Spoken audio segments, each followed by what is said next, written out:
It's always good, algorithmically speaking, when there is a topic of discussion that you have something to say about and it's really complex and sensitive. As such, you really need to take your time with it and make sure that your words are carefully chosen and meticulously crafted so that there can be no misconceptions about what your opinion is. And then our 24-hour caffeine-addled news cycle dumps 10 other stories on top of you, and then the relevance of whatever it is you initially wanted to talk about has well and thoroughly waned. Love that for us. Anyway, death of the author is a truly fascinating subject that I feel is being used with sort of broad strokes lately. To the unaware, death of the author refers to a culture's view of a creator. It could be an author, but really any sort of creative type that puts out any form of consumable content can be applied here. It's the culture's view of that person's work, despite something they may have done in their regular lives, deserving of either scrutiny, scorn, or in some extreme cases, criminal inquiry. Normally, a major prerequisite for death of the author to be called is for the author in question to be, dead.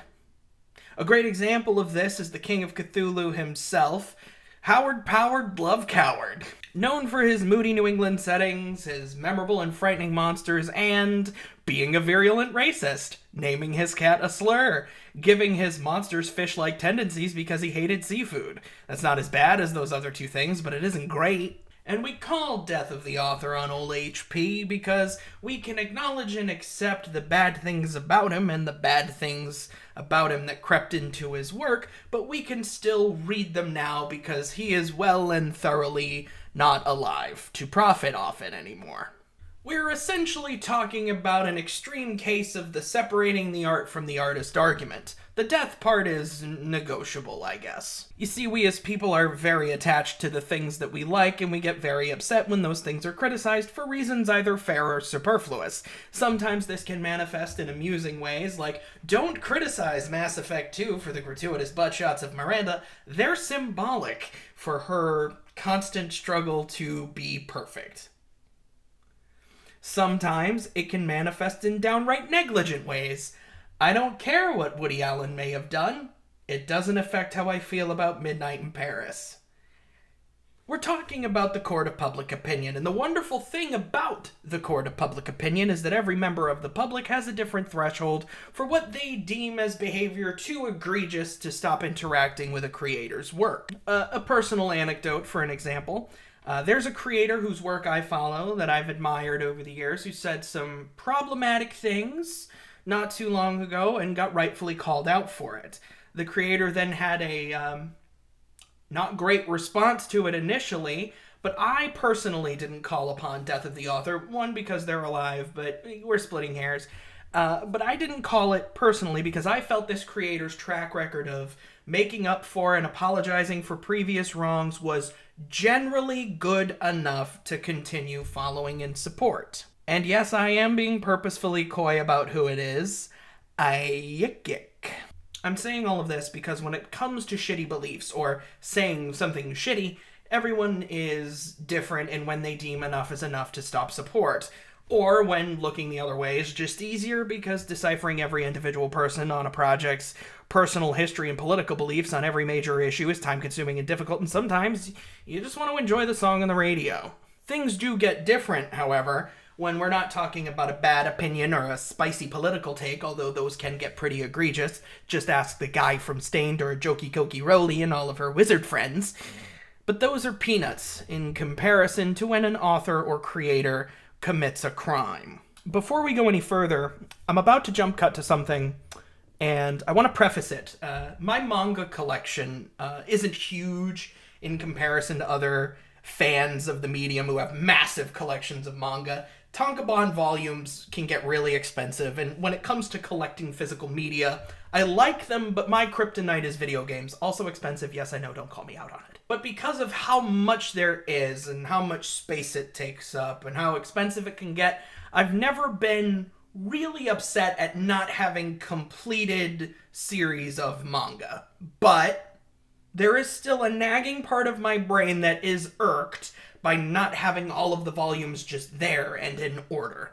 Now we're going to jump cut. One of the sets that will forever remain incomplete as long as the author remains alive to profit off of sales of volumes is Rurouni Kenshin. I have 18 volumes of it, which is 10 away from completion, but it remains the most volumes of any series that I own. It's like, come on, Siren, you couldn't have faffed about for 3 more volumes so that I could at least have one complete set that's more than this? Rurouni Kenshin is a shonen battle series that has good characters, fun fight scenes, and a pretty funny main protagonist.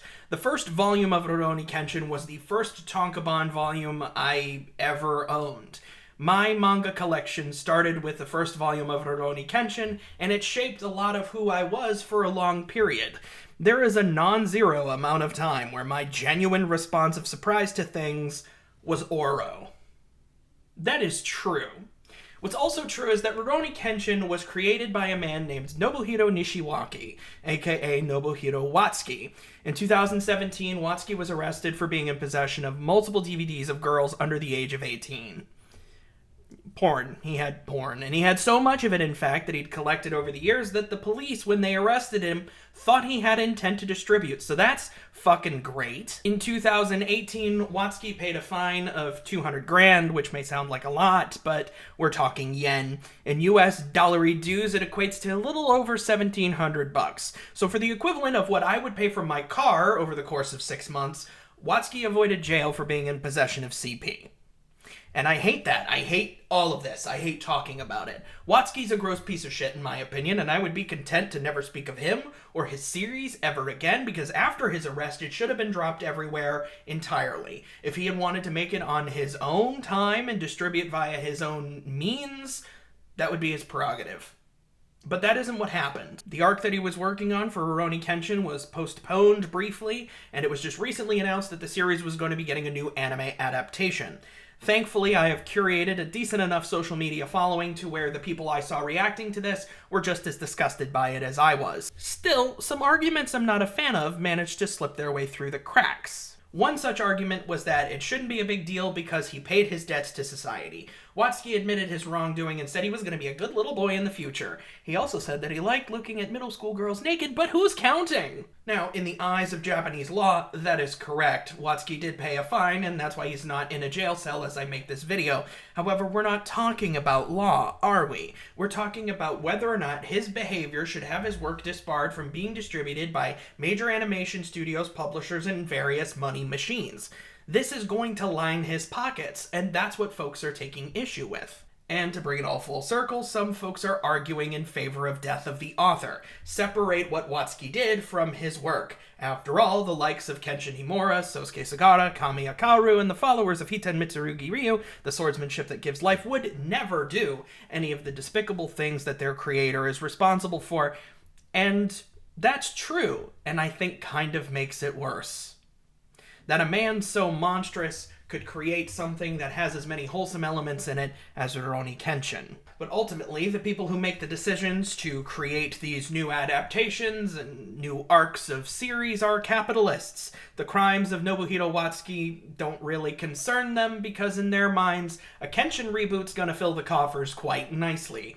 Only if it were to see a significant drop in monies earned would they make the token gesture of cutting him off completely. And I don't think that's going to happen.